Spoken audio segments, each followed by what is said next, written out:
ఉన్న బంగారాన్ని విడిపించి ఆ రోజు ఆన్లైన్ రేటుకే మేము కొంటాం. Sharma gold company. పవన్ కళ్యాణ్ గారు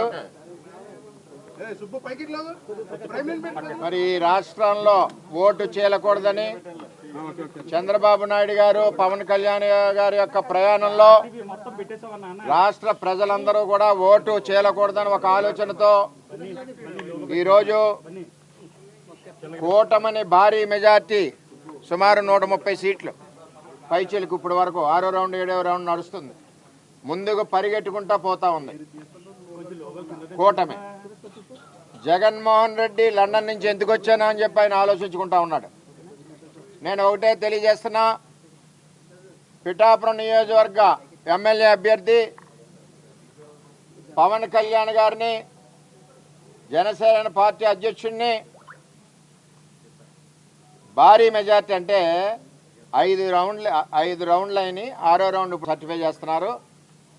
24,930 ఓట్లు మెజార్టీ. అది గబ్బర్ సింగ్ అంటే ఆ విధంగా ఎలక్షన్ అయింది. ఇది 70-80కు పోయినా ఆశ్చర్యపోక్కర్లేదు. ఎక్కడ పోతుందో తెలియట్లేదు, భయోమని పోతా ఉంది. ఎక్కడికెక్కడ ఏ రౌండ్ చూసినా 2,000, 3,000, 4,000, 5,000 ఆ విధంగా పరిగెడతా ఉంది. ఇంకా సొంత గ్రామాలు ఉన్నాయి, ఇంకా ఎక్కువ మెజార్టీ వస్తుంది. అసలు పవన్ కళ్యాణ్ దెబ్బ ఏంటో పిఠాపురాన్ని జగన్మోహన్ రెడ్డి చెంప చెల్లుమనిలా చూపించాం. మద్యం పోసాడు, ఓటికి 3,000 నుంచి 5,000 ఇచ్చాడు.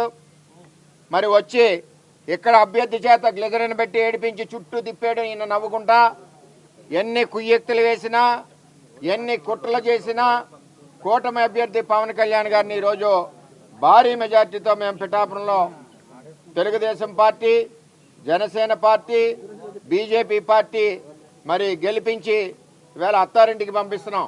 ఆయన సినిమా స్టైల్లో చెప్తున్నాం, అత్తారింటికి దారేదంటే అమరావతి అసెంబ్లీ. ఆల్రెడీ బయలుదేరుతూనే ఉన్నాడు. టచ్ చెయ్యి చూడాలన్నాడు జగన్మోహన్ రెడ్డి. రా దమ్ముంటే నీవు పులివెందుల్లోనే నువ్వు 4,000తో ఉన్నావు, 5,000తోటో అంచేత ఎట్టి పరిస్థితుల్లోనూ కూడా మరి జనసేన పార్టీ అధ్యక్షులు పవన్ కళ్యాణ్ గారు పిఠాపురంలో 70-80 వేలు పైచీలకు 1,00,000 వరకు మెజార్టీతో వస్తారని, మరి ఈరోజు ఏదైతే కూటమి ఉందో అధికారంలో ఉంటుందని, సుమారు 160-170 సీట్లు వస్తాయని, జగన్మోహన్ రెడ్డికి తెలుగుదేశం కండ వేయడానికి సిద్ధంగా ఉన్నాం, పార్టీలోకి వస్తాయని చెప్పి తెలియజేస్తాం. సుమన్ టీవీలో మీ పర్సనల్ అండ్ బిజినెస్ ప్రమోషన్స్ కోసం కింది నెంబర్కి కాంటాక్ట్ చేయండి.